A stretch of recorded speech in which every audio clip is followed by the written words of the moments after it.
আমার গুনাহগার বান্দাকে মাফ করার জন্য আমি এই তিনটা নাম আমার নিজের জন্য রেখে দিয়েছি। এজন্যই আমি মানুষ বানিয়েছি। ফালহামাহা ফুজুরাহা ওয়া তাকওয়াহা। বলেন জালেম মানে সাধারণ গুনাহ করনেওয়ালা, জালুম মানে আরো বেশি গুনাহ করনেওয়ালা, জাল্লাম মানে চূড়ান্ত গুনাহ করনেওয়ালা। রব্বে কারীম জানো বলেন তুমি যদি জালেম হও, যাও কথা দিলাম আমি গাফির। তুমি যদি জালুম হও, কথা দিলাম আমি গফুর। তুমি যদি জাল্লাম হও, কথা দিলাম আমি গফফার। যারা নিজেদের উপরে সীমাহীন জুলুম করে ফেলেছ, রাতের অন্ধকারে জুলুম করেছ, দিনের আলোতে জুলুম করেছ, লোকালয়ে জুলুম করেছ, একাকিত্বে জুলুম করে ফেলেছ, নিজের উপরে সীমাহীন জুলুম করে ফেলেছ, নিজের উপরে সীমাহীন জুলুম করে ফেলেছ। তোমার গুনাহ যদি জমিন থেকে আসমান ভরে যায়, তোমার গুনাহ যদি সাগরের পানিগুলোকে ম্লান করে দেয়, এরপরে যদি ছুটে এসে একবার বলো রব্বা মাফ করে দাও, কথা দিলাম তোমার সব গুনাহ আমি মাফ করে দিব। রব্বে কারীম সোয়া লাখ আম্বিয়া আলাইহিমুসসালামকে যাকে যত পুরস্কার ঘোষণা দিয়েছেন, যত নবীর জামানায় আল্লাহ তাআলা যত পুরস্কারের ঘোষণা দিয়েছেন, হযরত সিদ্দিক আকবর থেকে শুরু করে কিয়ামত পর্যন্ত আনেওয়ালা গোটা মানব জাতির জন্য রব্বে কারীম যত পুরস্কার ঘোষণা দিয়েছেন, যত আমলের মধ্যে যত পুরস্কার রব ঘোষণা দিয়েছেন, তার সবটাকে একসাথে যেই শব্দ সন্নিবেশিত করেছে, এই শব্দ হলো ফালাহ। এজন্য তাফসীরে ইবনে কাসীরে আল্লামা ইবনে কাসীর আলাইহি রাহমাত তিনি লিখেছেন,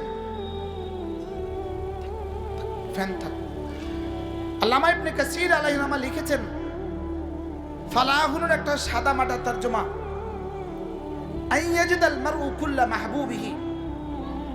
একজন মানুষ তার জীবনে যত চাওয়া আছে, তার যত প্রিয় বস্তু আছে, সমস্ত প্রিয় বস্তু একজন মানুষ তার জীবনে পেয়ে যায়।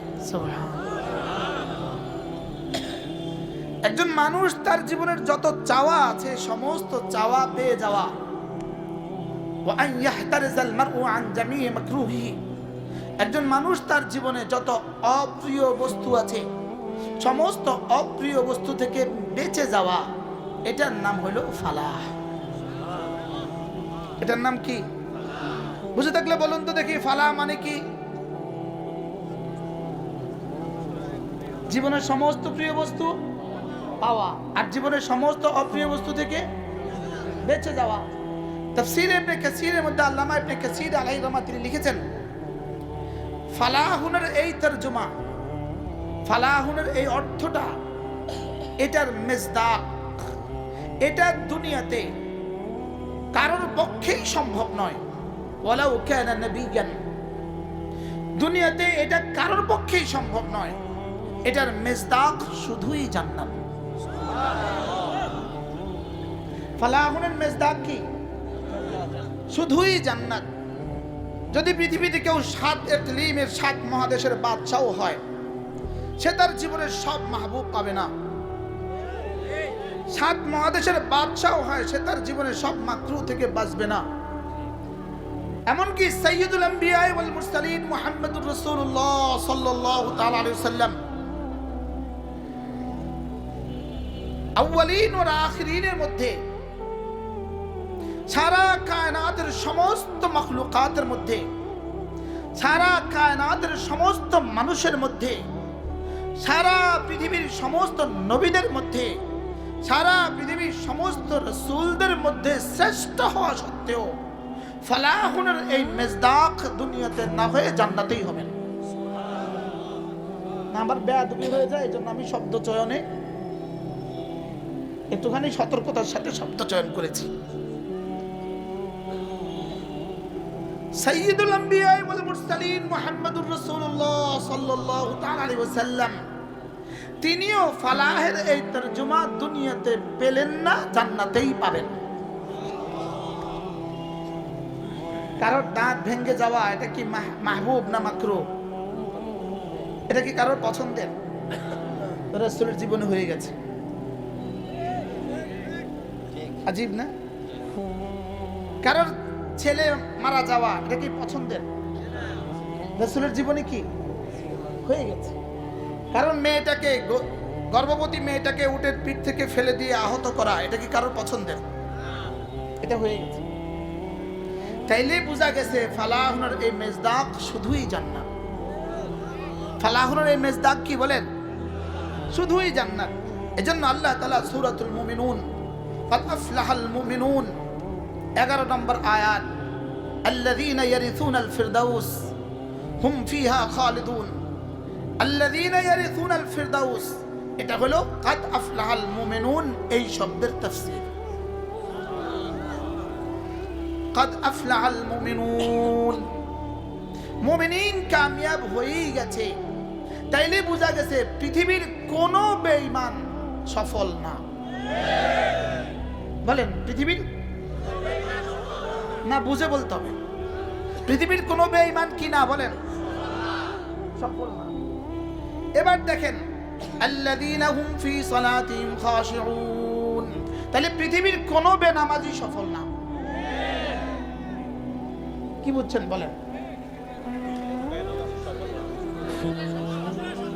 হ্যাঁ বলেন পৃথিবীর কোনো বেঈমান কি না?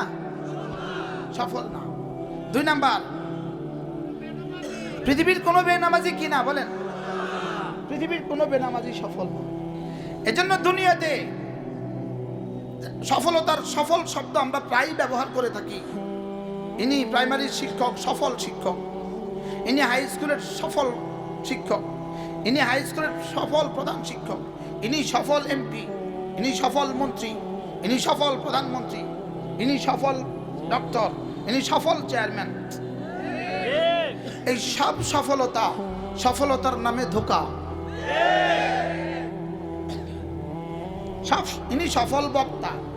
আমি মুশতাকুন নবী, মানুষকে সফল বক্তা, ধোঁকা। ইনি সফল পীর, ধোঁকা।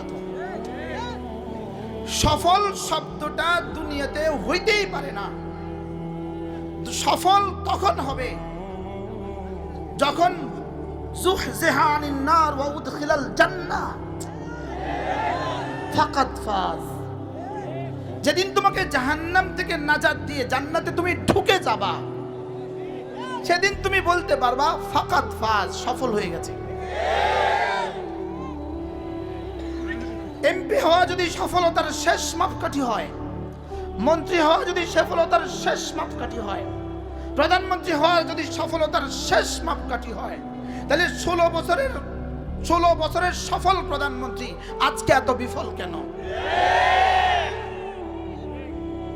কি হয়? 16 বছরের সফল মন্ত্রীরা আজকে এত বিফল কেন? 16 বছরের সফল এমপিরা আজকে এত বিফল কেন? তাই যে বোঝা গেছে যেই সফলতার পরে বিফলতা আসে, এই সফলতা প্রকৃত সফলতা নয়। যেই সফলতার পরে জেল আসে, এই সফলতা নয়। যেই সফলতার পরে দেশ ত্যাগ করতে হয়, এই সফলতা নয়। যেই সফলতার পরে ফাঁসির রায় আসে, এই সফলতা নয়। কি হয়? এই সফলতা কি নয় বলেন? যেই সফলতার পরে বাড়ির আর পরিচয় দিতে পারে না, এই সফলতা নয়। যেই সফলতার পরে সম্পদের আর পরিচয় দিতে পারে না, এই সফলতা নয়। আচ্ছা, এই মুহূর্তে যদি গত 16 বছরের সফল কোনো প্রাণী এখানে আসে, আপনারা তাকে কি করবেন? কি দিয়ে তাকে অভ্যর্থনা জানাবেন? তো যেই সফলতার পরে জুতে আসে, এই সফলতা আবার সফলতা হয় কেমনে? কি হয়? কি এই পরিমাণ সফল মানুষগুলো, এই পরিমাণ সফলতা কাকে বলে? পৃথিবীতে 16 বছরের একটানা প্রধানমন্ত্রী নারী, তিনি নারী হিসাবে যেমন সফল, প্রধানমন্ত্রী হিসাবে যেমন সফল, তেমনি ফাঁসির রায়ের ঘোষণাও তিনি সফল না। কি? আর আমাদের এক স্যার ছিলেন, তিনি বলতেন পেছনের দুয়ার দিয়া লেট আস গো। বুঝেন না? হ্যাঁ, লেট আস গোর বেলায়ও তিনি কি সফল? বলেন তিনি কি? তাইলে বোঝা গেছে এই সফলতা নয়। এই সফলতা কি নয়? যেই সফলতাকে আমরা সফল দেখছি, এই সফলতা সফল নয়। এই সফলতা কি নয় বলেন? এই সফলতা সফলতা নয়, সেই সফলতাই সফলতা যেই সফলতার দিকে রব আমাকে প্রতিদিন 20 বার ডাকছেন।